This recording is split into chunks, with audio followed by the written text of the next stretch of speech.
দেখতে পাচ্ছি তরুণ এবং খুব শিশু পর্যায়ের খেলোয়াড় যারা আজকে আমাদেরকে কয়েকটি তাদের নৈপুণ্য প্রদর্শন করে অত্যন্ত আনন্দ দিয়েছে। আমরা তাদের এই নৈপুণ্য দেখে অত্যন্ত আশাবাদী যে এই সমস্ত খেলোয়াড়দের মধ্যেই পরবর্তীতে তারা বিভিন্ন প্রতিযোগিতায় দেশে এবং বিদেশে আমাদের সুনাম বয়ে আনবে।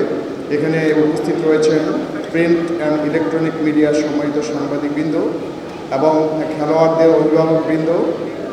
Here also the present some participants from the different the foreign countries and to their guardians also that we are thankful for their participation. I think that the participants from our foreign participants they will encourage our domestic participants. তারুণ্যের উৎসব উপলক্ষে আজকে যে প্রতিযোগিতার আয়োজন করা হয়েছে এটা অত্যন্ত সাকসেসফুল এবং সফল একটি প্রতিযোগিতা। ছোট ছোট ছেলেমেয়েরা বিভিন্ন প্রান্ত থেকে এখানে এসেছে, তাদের মধ্যে যে স্বপ্ন এখানে রোপিত হয়েছে আমরা আশা করব এদের মধ্যেই আমরা পরবর্তীতে বাংলাদেশের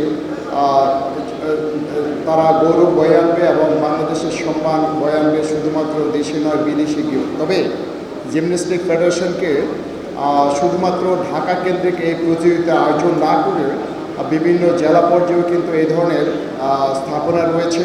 আমি সম্প্রতি দিনাজপুর এবং রংপুরে গিয়েছি এবং অন্যান্য স্থানেও কিন্তু এই ধরনের যে বিভিন্ন অডিটোরিয়াম এবং বিভিন্ন ধরনের স্থাপনা রয়েছে, সেখানেও যদি আপনারা আয়োজন করেন তাহলে তৃণমূল পর্যায় থেকেও আমরা খেলোয়াড় পাবো।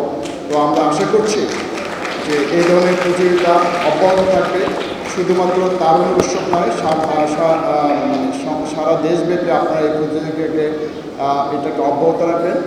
মাননীয় উপদেষ্টা মহোদয় আছেন, তিনি খেলাধুলা যেন তৃণমূল পর্যায়ে সম্প্রসারিত হয় সেই জন্য সবসময় আমাদেরকে অনুপ্রেরণা দিয়ে থাকেন, নির্দেশনা দিয়ে থাকেন। তার উপস্থিতিতে আজকে আমরা আমাদের প্রিয় খেলোয়াড়বৃন্দ অত্যন্ত অনুপ্রাণিত।